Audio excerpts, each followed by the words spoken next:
শুভ সকাল সকলকে, সঙ্গে নমস্কার।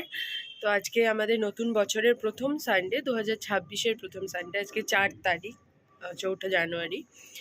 তো আজকের দিনটা হঠাৎ করে এত ঠান্ডা দিয়ে দিয়েছে, মানে কালকে অবধি ডিসেম্বরে ঠান্ডা পড়েছিল, কিন্তু কালকে অবধি আমাদের এখানে মোটামুটি রৌদ্র ছিল।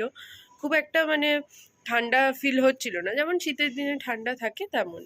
কিন্তু আজকে হঠাৎ করে এত ঠান্ডা বেড়ে গেছে। সকাল থেকে এখন 10টা-11টা বাজে, উঠেছি বেশ কিছুক্ষণ আগেই, লেট হয়েছে আজকে একটু।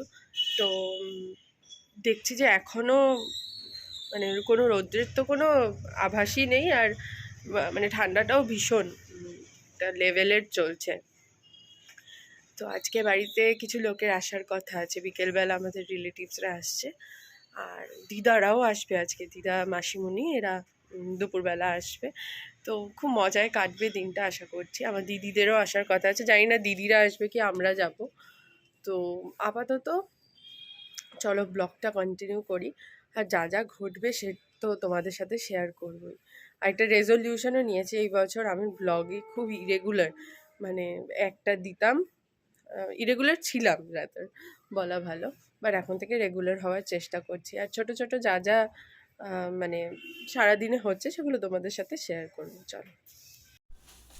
আজকে রবিবার ছিল, মাও একটু ব্যস্ত ছিল, বাড়িতে লোকজন আসবে বলে। তো আমি একটু ঘরটরগুলো ঠিক করে নিচ্ছি, যেহেতু বাড়িতেই আছি। আর প্রত্যেক দিনই প্রায় এই কাজগুলো করার চেষ্টা করি। তো বেড টেডগুলো ঠিক করে একটু জানালাগুলো খুলে দিই প্রত্যেক দিনই ঘরে, একটু রৌদ্র টৌদ্র যাতে আসে। তো আজকে খুলেই আবার একটু পরেই ঘর গোছানো হয়ে যাওয়ার পরই বন্ধ করে দিতে হচ্ছে। বাইরেটা তো দেখতে পাচ্ছ, মানে প্রচণ্ড ঠান্ডা।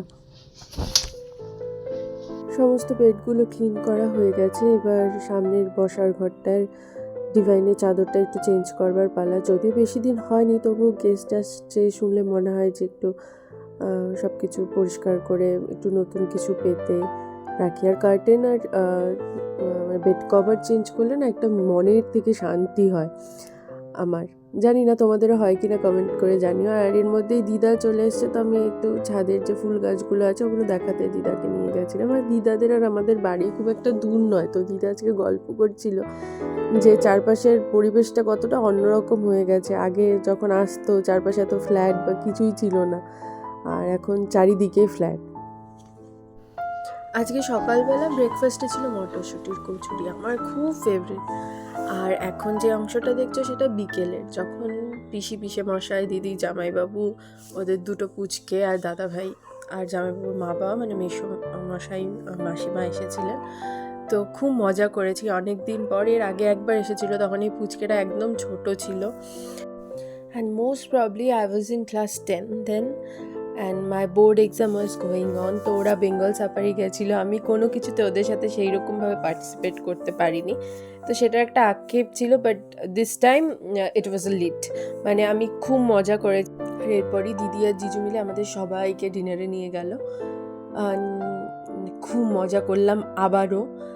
যেমন ফুড ডেলিশিয়াস ছিল, সেই রকম আমরা আমাদের একে অপরের কোম্পানি এনজয় করেছি, মানে কোনোটার থেকে কম নয়, মানে কোনোটাকে আলাদা করা যাবে না। আর অনেক দিন পর দেখা হলে কী হয়, প্রচুর গল্প জমা থাকে, কিন্তু মজা আড্ডা এসবে সময়টা চলে যায়। তো যতটুকু গল্প জমা ছিল সেটা তো জমা থাকে, উপরন্তু আরও কিছু গল্প জমা হয়, যেটা পরের বার মিটিংয়ে ডিসকাস করব এরকম একটা প্ল্যান হয়, বাট ওটাও আর ডিসকাশন হয় না, মজাতেই সময়টা চলে যায়। আর এখন আমার ভাগ নিয়ে একটা খুব সুন্দর ডান্স পারফরমেন্স করছে, তবে পুরোটা হয়তো দিতে পারবো না, কিছু কিছু অংশ দিচ্ছি। এবার বক্তব্য। খুব ভালো লাগলো সবে একত্রিত হয়ে। আর টিভিটা বন্ধ করে শোনা যাবে না, আমি এক্সপেক্ট আবার খুব তাড়াতাড়ি একত্রিত হবে সবাই মিলে একসাথে খাওয়া দাওয়া। দাদা ভাই বিয়েতে, মানের বিয়ে, ওর বিয়েতে বা তোমার বিয়েতে, যার বিয়ে হোক না, 2026-এ মানের বিয়ে। খুব ভালো কাটলো, খুব ভালো সময় কাটলো, খুব ভালো লাগলো সবাইকে ঘুরিয়ে ঘুরিয়ে দেখতে। গাড়ি ভাড়া চেষ্টাটা বলতে হবে না, না 50,000 করে স্কিন নেই। গাড়ি ভাড়া দেবেন আপনারা।